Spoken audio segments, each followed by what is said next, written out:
Kartik Naach is a historic dance festival which occurs every year in the month of Kartik, that is on October or November at Patandara Square. This dance festival is one of the oldest festivals in Nepal. Kartik Naach begins every year from Kartik Shukla Trayodasi and is performed in the heart of Lalitpur at the premises of Patan Palace in the month of Kartik, which contains the social, religious and other aspects of human life. The dance is performed only at night at an open platform or dabali next to the famous Krishna temple. Dabali is a Newari term for a stage. The sukunda or oil lamp is brought to the dabali, placed in the center of the stage, and hymns and songs, arati, are sung before the starting of the play. The closing of the play is also followed by arati. Nepal's legendary Kartik Naach is a dance recital performed every year by the Newari community. It's one of the ancient art forms of storytelling through dance and music. It is also called Kartik Pyaka in Newari. King Sati Narsingh Malla started Kartik dance in Nepal Sambat 761 or 1697 Bikram Sambat. According to one of the legend, Kartik Naach was first started when King Sati Narsingh Malla of Lalitpur, who took the advice from his teachers Haribangsa Rajopadhyaya and Biswanath Upadhyaya to celebrate the completion of the Krishna Mandir, the temple dedicated to Lord Krishna, situated inside the Darbar Square. According to another legend, when Lalitpur was established in the shape of a desk of Lord Vishnu, it became very unauspicious. Kartik Naach started when King Sati Narsingh Malla's guru told him that there was a dose or bad omen surrounding Lalitpur and told him that they had to get rid of that dose for Patan to prosper. When the king asked how that could be done, they told him that they had to perform a Narabali, which means sacrificing a human being.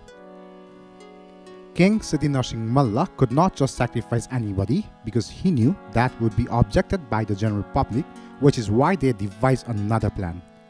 So his guru Vishwanath Upadhyaya suggested him to initiate a dance drama in which a demon would be killed by a god, and that way this bad omen could be avoided. As the king was a faithful devotee of Lord Vishnu, they planned to organize a play or dance where the main character of Narsimha Avatar defeats the evil Hiranyakashipu, and since this dance has been going on. This drama is based on the ancient literature Harivamsa Purana. It has two aspects, religious or classical and loka or folk. In its religious aspect, Krishna Leela, Krishna's friendship with Sudama, elopement of Usha, battle between Mahadev and Krishna, dance of Vairab, Mahalakshmi, Kumari, Kyak and Kanwa, Jalsayan Leela of Lord Vishnu or Lord Vishnu sleeping inside the sea, Lord Vishnu's boar incarnation Varaha Avatar, and Lord Vishnu's Narsimha or half-man, half-lion incarnation, and so on are shown. The most remarkable feature of the divine dancer is their mask. They consist of a variety of materials with selected clays as the primary raw material. Covering them with a cloth, Nepali paper and paste precedes the application of colors exclusively created, painted and repaired by the Chitrakar, a Newar painter caste. These masks need to empower by series of rituals. At the end of the cycle, such masks may be stored or else consigned to a fire as a consequence of ritual death of the deities, but in this case, it is stored. Other important features of the divine are the specific garments, ornaments and jewelry. The sword or khadga is the most common among the weapons displayed. The elements of dance include specific movements, steps and hand posture or mudra rather than the voice. These bodily gestures are used as a means of expression. The dancers are assigned a specific status from the moment of their first diksha or tantric initiation. They variably keep additional rules in order to preserve their heightened ritual purity. They may observe to restricted diet, specific clothing, and hairdress and a specified behavior towards the community. In between the episodes, the dance and comics presented by a pair of farmers, two fishermen, and the dance of Vairab, Kumari, Mahalakshmi, Kyak and Kanwa are very lively and entertaining. In the Vairab dance, Vairab wears all blue color, including his mask, shirt and frock. Vairab holds a khadga or sword. Mahalakshmi and Kumari wear red mugs and their dresses are all red, and they have also kharga in their hand. After the dance of Kawa and Kyak, Vairab, Mahalakshmi and Kumari perform their dance. Once this dance ends, they are worshipped together with Kyak and Kawa. In one of the dance episodes, it is shown that when Lord Vishnu is taking rest in the bed of serpent, Madhu and Kaitab, two demons, disturb him that arouse him very much. He cuts the head of these two demons by his chakra. Seeing the end of demons, Vishnu, Brahma and Lakshmi dances with joy. The troops not only consist of dancers but also include a variety of further members responsible for the different thing. The duties of the Guru, master or teacher are split within some troops into the Mul Guru, root teacher, the Mahila Guru, teacher of the songs, and the Puja Guru. King Siddhi Narsingha Malla of Patan was the man who started the Kartik Naach by depicting the events and incidents of the epic Harivangsha Puran. Kartik Naach of Lalitpur is the traditional dance performed in the month of Kartik on the Dabali in Patandara Square.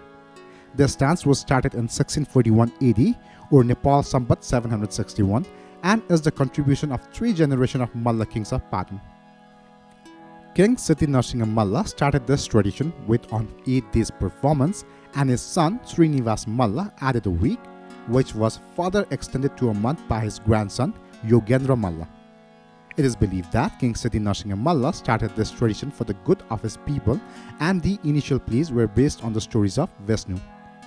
These 8 days stories is as follows.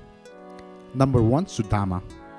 Sudama and Lord Krishna were close childhood friends while studying together at Gurukul. Later, Krishna lives in a palace in Dwarika while Sudama lived humble life in a village cottage. Sudama's wife Susila is worried about Sudama's poor health and asks him to go to his friend Krishna for help. After her repeated requests, Sudama agrees to visit Krishna, thinking that this is a good opportunity to meet his old friend. When Sudama arrives at the gate of his palace, Krishna is overjoyed to see his good friend. He becomes sad when he sees his friend's poor health. Together with his wife Rukmani, Krishna takes care of him, washing his feet and feeding him. Sudama reluctantly takes out the humble gift of cheap rice his wife had prepared, which Krishna eats with joy. After some time, Sudama prepared to leave for home, satisfied to have met Krishna even though his friend has not offered any help or gifts. However, when Sudama returns home, he finds that his humble home has been transferred into a mansion filled with riches and wealth. Sudama realized that his friend has blessed him, and he continues to spread Krishna's teaching and live a humble life. Number 2. Bhakta Surdas. Surdas is a blind poet to Lord Krishna who spent much of his time singing his devotional songs. His friends Kanwa Das and Binwa Das tell him that a blind man cannot see the real world and his devotion is not complete. Hearing this, Surdas prays harder, wishing for eyesight. Pleased with his devotion, Krishna blessed him with eyesight. Surdas innocently thinks that with his eyesight, he can be more devoted to Krishna. But Krishna sends Mohini, a beautiful celestial being, to test Surdas. When Surdas sees Mohini, Surdas is immediately charmed by her and breaks his meditation. Soon after, Surdas realizes that he does not need eyesight to understand Krishna's teaching.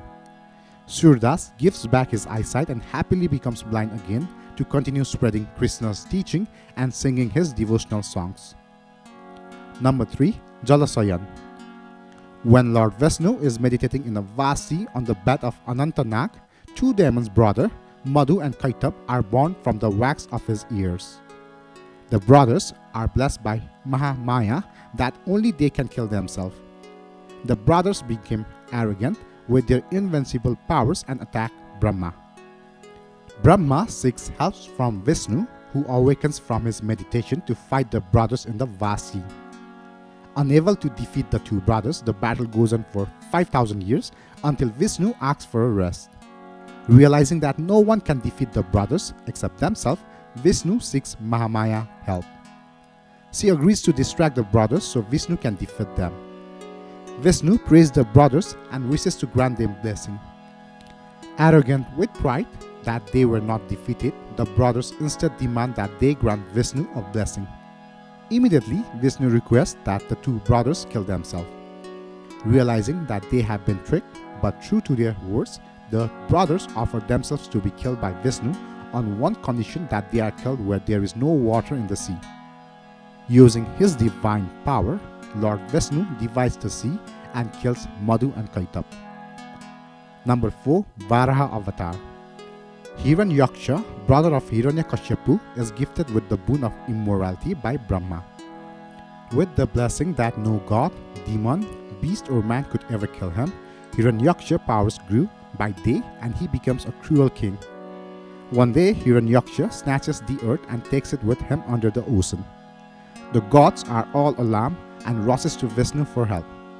Vishnu remembers that Brahma had forgotten to grant Hiranyaksha immortality against Varaha. The two talks wild boar. Vishnu takes the avatar of Varaha and dives into the ocean. Seeing Hiranyaksha there, he challenges him to a fight. Soon, Vishnu beheads Hiranyaksha and brings back earth from the depths of ocean. Number 5. Narsimha Avatar. When Hiranyaksha is killed by the Varaha avatar of Vishnu, his brother Hiranyakashipu vows to take revenge, particularly on Lord Vishnu. Hiranyakashipu goes to the mountain and meditates for many years. Pleased with Hiranyakashipu's devotion, Lord Brahma grants him a wish. Hiranyakashipu requests that he cannot be killed by a man or animal, day or night, in heaven or earth, and by any weapon or instrument. Almost immortal, Hiranyakashipu becomes a tyrant and bans all worship of Vishnu. But his own son Prahalad, who is born in the ashram of Narada and is influenced by Narad, becomes a devotee of Vishnu. Hiranyakashipu tries to school Prahalad against Vishnu but does not succeed. So, in order to save his own image, Hiranyakashipu gets angry and tries to kill his son. After many unsuccessful attempts, one evening, Hiranyakashipu orders his men to tie Prahalad to a pillar and behead him. Vishnu appears out of a pillar in the form of Narsimha, who is half man and half lion, and at sunset, puts him on his top and tears Hiranyakashipu's chest apart with his sharp nails and kills him. Thus, Vishnu and his Narsimha avatar protects his devotee Prahalad. Number 6. Vastra Haran Leela. During Katyayani Vrata, young women perform a month-long worship of Goddess Durga, also known as Katyayani Durga.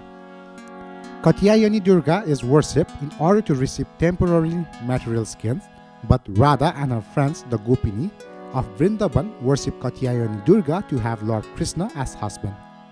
Knowing that the Gopinis are devoted to him, Krishna also enjoys Ras Leela or celestial dance with them.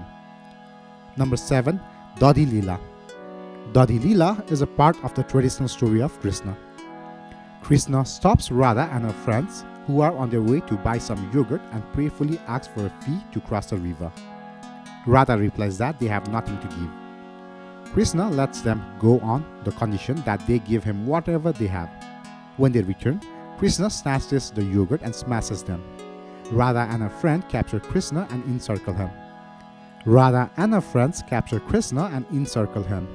They dance together while Krishna tries to break free and finally goes off with Radha. Number 8. Buddha Leela. Long ago, during the time when there was much violence in the world and animal sacrifice was popular, Sakyamuni Gautam Buddha was born in Lumbini, Nepal. Buddha preaches non-violence and is against animal sacrifices.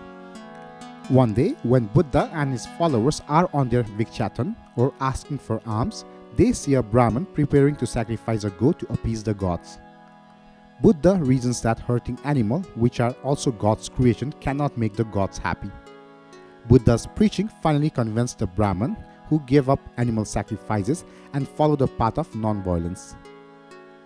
After the death of King Siddhi Narsimha Malla, his son King Srinivas Malla added folk parts known as Batha Pyaka, or the dramas of clever person, and is continued for 2 weeks. In 1723 AD, King Srinivas Malla, who was the son of King Siddhi Narsimha Malla, introduced the stories of the 3 Bathas, or the clever men, which added humor to the performance. The Bata Pyaka, or the drama of clever person, is performed for 3 consecutive days. In this dance drama, the 3 main actors are supposed to be Brahma, Vishnu and Maheshwar, who came to this earth in disguise to see the character of people and to give lesson to them. They are also said to be 3 brothers. The eldest is known as Gandanzu, second one is known as Samadanzu, and the youngest brother is also known as Batakiza. Among them, Batakiza is very clever. People therefore tease him as Yele Bata, or clever man of Patan. Their unusual marks also give them recognition. It is believed that during the Malla period, the kings of Patan themselves used to play the part of Batakiza. The 3 characters of this Bata Pyaka have made this drama very lively, humorous, entertaining and thought-provoking. It is also said that the eldest Gandanzu represents Kathmandu, second one Samadanzu represents Bhaktapur, and youngest Batakiza represents Patan. It is said that Srinivas Malla himself acted as Yele Bata, that is a clever man of Patan. These folk stories represent society of the times and have moral messages.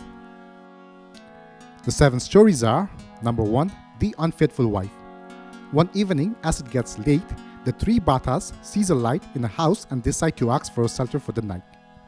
They pretend to be the nephews of the Lanake, the owner, which confuses his wife, Punavati. Lanake also does not remember any sister or cousin who have 3 sons, but being kind-hearted, he decided to give them shelter.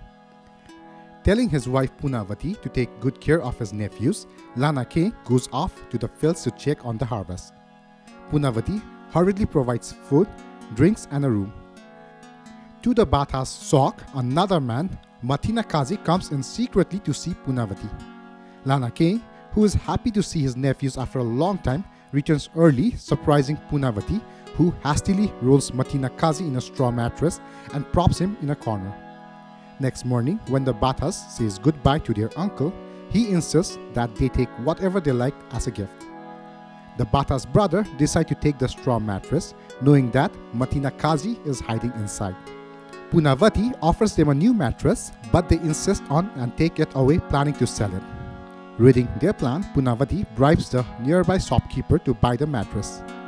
As soon as they leave, Punavati rushes to buy back the mattress and frees Matinakazi. Worried about the kind-hearted Lanake, the Batas return the next day and propose a feast, intending to tell Lanake about his unfaithful wife. They trick Matinakazi to confess his illicit affair with Punavati. Hearing this, Lanake kicks back both Matinakazi and Punavati out of his house. Number 2, Price of a Goat. One day, as the 3 Batas are walking along the market, they see Lanavati selling 2 goats, one bigger than the other. Seeing the goats, the Batas get hungry and send the youngest one to buy one for dinner. Following her husband's Lanake's advice, Lanavati sells the smaller goat to Batakiza for 6 dams. But the elder Batas are not satisfied with the small goat and decided to trick Lanavati to get the bigger goat for the price of the smaller one. Batakiza goes back to Lanavati and tries to convince her that as he has already given her 6 dams and returned the smaller goat, which cost another 6 dams, this brings a total of 12 dams, which is the cost of the bigger goat. Batakiza's repeated argument confuses Lanavati, who is finally persuaded to exchange the smaller goat for the bigger one for the same price.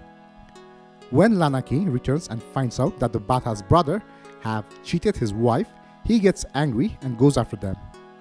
His repeated appeals finally agree to seek justice from Lord Krishna's palace, renowned for fair judgment.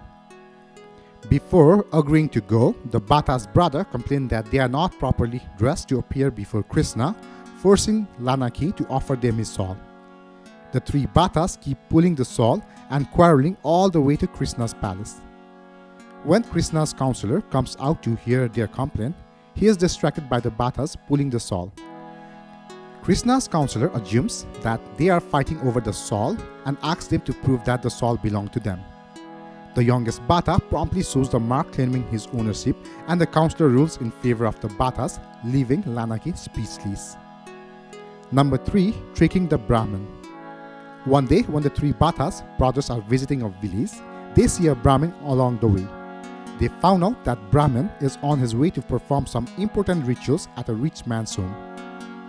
Knowing that the Brahman will bring back expensive gifts, they decided to wait for his return to rob him. They spread out and hide in 3 different places so that they do not miss his return. As the Bhattas expected, the Brahman returns with a goat and they immediately plot to trick him. First, Gaudaju meets him first and asks what he has. To the Brahman's answer that he is leading a goat gifted by his client. Gaudaju laughs and tells him that it is a dog, not a goat. Samadaju meets him next, who asks bluntly why he is leading a dog, which confuses the Brahman. Finally, Bhatakija meets him and asks his intention with a dog. Hearing this, the Brahman is convinced that his client cheated him and gave a dog instead of a goat and leaves it behind. The 3 Bhattas jump up on a goat and have a feast that evening. However, they get into a fight over who gets the head. Customarily, it is the eldest person's share and all the 3 Bhattas claim to be the eldest. Unable to reach a decision, they decide to knock on the doors of Lord Krishna for a judgment. Gaudaju claims that he was born with the sun, and Samadaju retaliates. He starts walking when the son was born. Bhatakija starts crying, sadly claiming his grandson died the day the son was born and wins the goat's head. Number 4. Selling the earrings. One day while visiting the village of Sunakar, the 3 Bhattas get hungry but they do not have any money. They find something to eat but Bhatakija is still hungry. Finally, Samadaju takes out his mother's earring and gives to Bhatakija to sell but advises to sell just one of the pair if possible. Bhatakija goes to the Sunakar's shop, but instead of selling the earrings, he tries to sell the 2 other 2 Bhattas. He makes up a story claiming that the 2 Bhattas are his loyal servants. But his business is not doing well and Bhatakija is in need of cash. Sunakar wants to check out the 2 Bhattas before buying, but Bhatakija convinces him not to hurt their feeling. He claims they are very loyal and good workers and it would be difficult to let them go if they start crying. Believing his story, Sunakar gives Bhatakija some money and sends his 2 servants, Sarma and Burma, to get the 2 Bhattas. Gaudaju and Samadaju resist Sarma and Burma, saying that it is a misunderstanding, but they quickly realize that they have been tricked and sold by his own brother Bhatakija. They accept to work for Sunakar but plan to make him find them as soon as possible. Pretending to misunderstand, instead of lighting as ordered, Gaudaju set the house on fire, while Samadaju throws the husking machine into a river instead of husking rice. Frustrated, Sunakar lets them go and the 2 Bhattas go away happy but determined to punish Bhatakija. Number 5. Crossing the river. One evening, as Chandravati and her daughter Punavati reach the river bank, the river starts to swell and they were unable to cross. Bhatakija happens to pass by and stops to help the 2 women. Learning from the mother that Punavati is getting married soon and they are carrying jewelry for her wedding, Bhatakija offers to take the daughter across the river first, intending to run away with her and her jewels. He further tricks the mother by giving false name Jicha, which means son-in-law in Newar language. After waiting a while, the mother realizes that Bhatakija is not coming back for her and starts crying. When passerby asks her why she is crying, she replies that Jicha, or son-in-law, took away her daughter, to which they tell her not to worry as the right person took her away.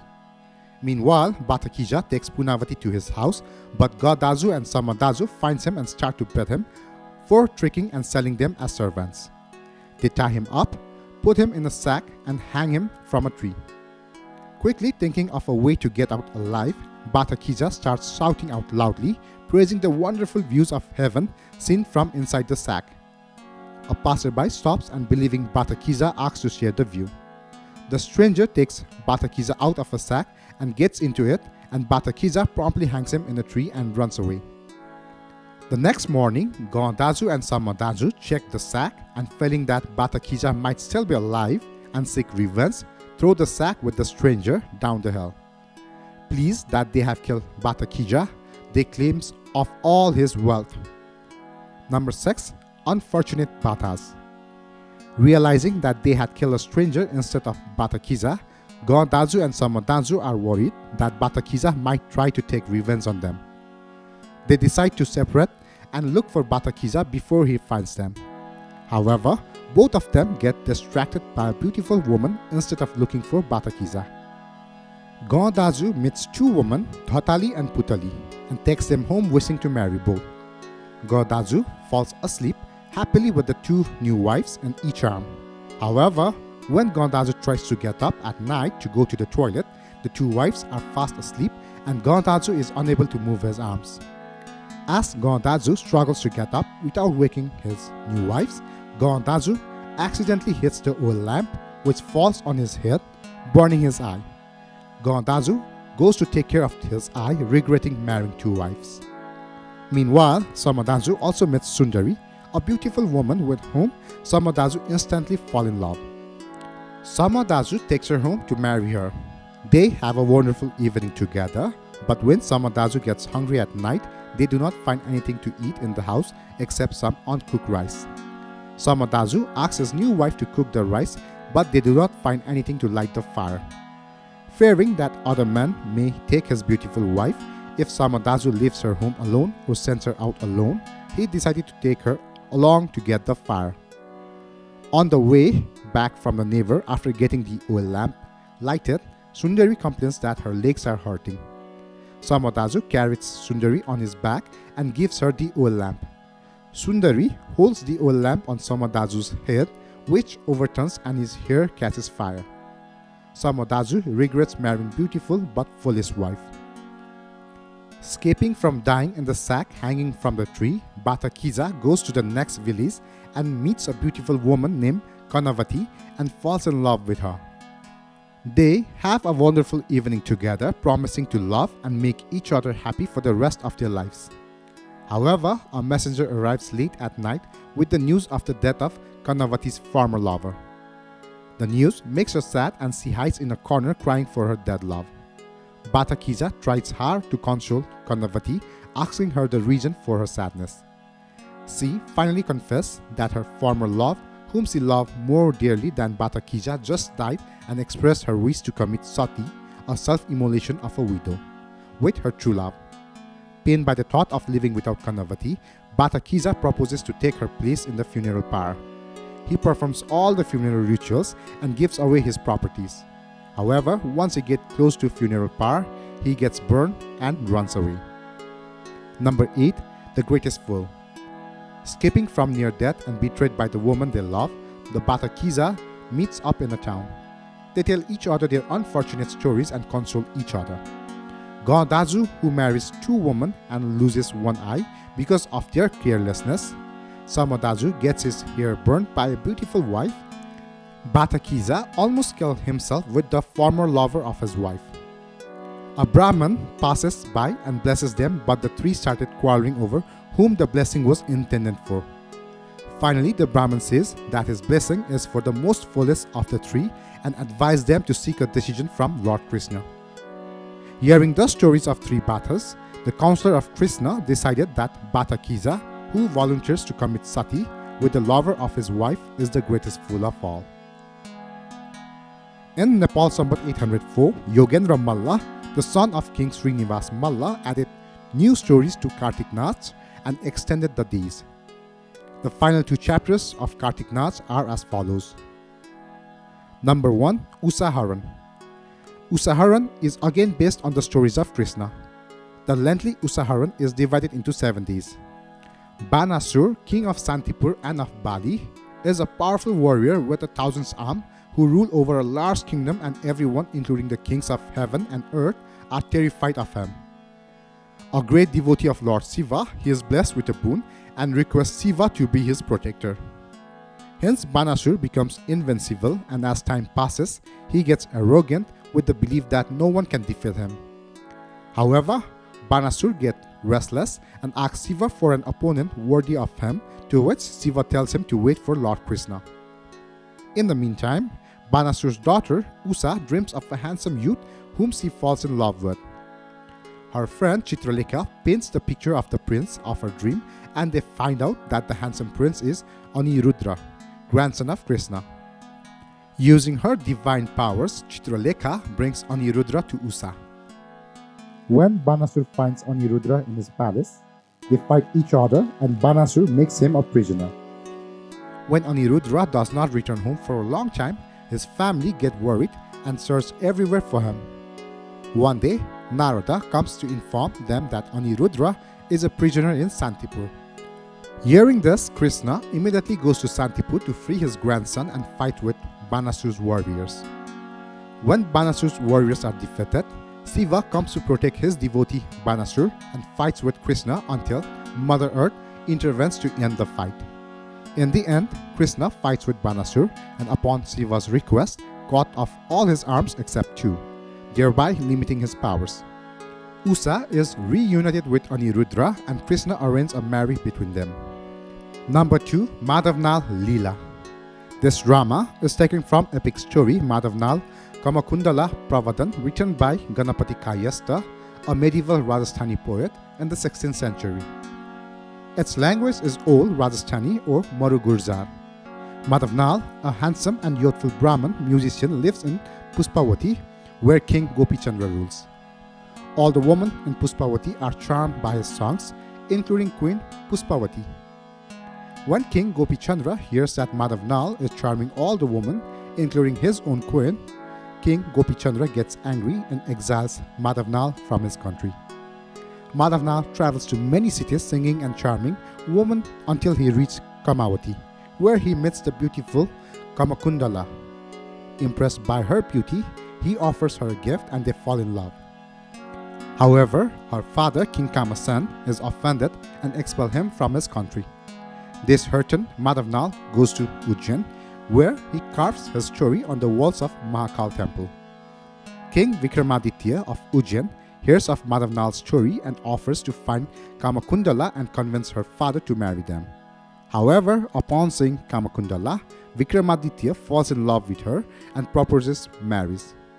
Still in love with Madhavnal, Kamakundala refuses Vikramaditya, who lies to her that Madhavnal is dead. Hoping that she will forget him and accept his proposal, instead, Kamakundala faints and dies. Hearing this, Madhavnal also dies. Mortified that he has caused the death of these lovers, Vikramaditya goes penance and his friend Betal helps to bring the couple back to life. Vikramaditya does arrange the marriage of the couple and they live happily together. In the beginning, when this dance drama was initiated by King Siddhi Narsingh Malla, it was performed only for a week. The grandson of King Siddhi Narsingh Malla and son of King Srinivas Malla again added few more episodes for 2 more weeks. This dance drama extended for 1 full month. However, at present, it is performed for 1 week only. In its schedule for 1 week, on the first 3 days, only folk dramas of the clever person or Batakizas are shown. On the 4th day, elopement of Usha and the battle between Mahadev and Krishna, battle between Sitangar and Bisamjar. On the 5th day, dances of Vairab, Mahalakshmi, Kumari, Kyak and Kawa. On the 6th day, Lord Vishnu taking rest in the sea and killing the demons Madhu and Kaitab. On the 7th day, boar incarnation of Varaha Avatar, and on the 8th day, Narsimha or half man and half lion incarnation of Lord Vishnu are staged. The episodes staged on the 7th and 8th days or sometimes 8 or 9 days are really worth watching.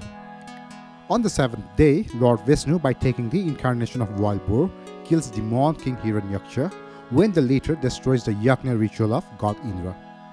The Varaha or the boar god receive a puja at Mulchok of Patandarbar before entering into the stage. The fights between them are really thrilling.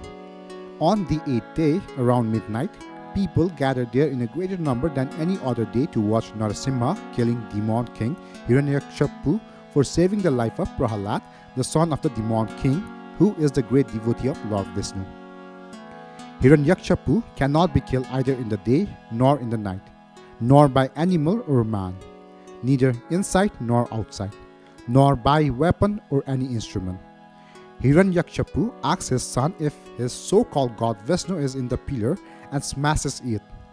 Upon hitting the pillar, out came Narasimha, an incarnation of Vishnu in the form of half man and half animal.